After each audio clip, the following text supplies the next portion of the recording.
So I have cold water and hot water, and there's nothing in between here. This is actually just water sitting on top of water. So why doesn't it mix?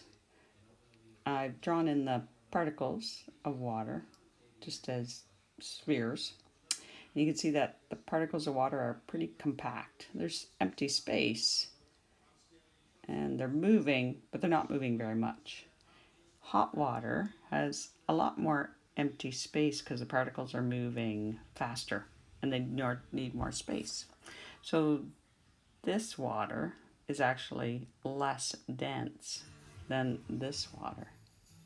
If I take the whole thing and flip it upside down, the hot water will try to rise because it's less dense, and the cold water would try to fall because it's more dense. And you can see that in my other video.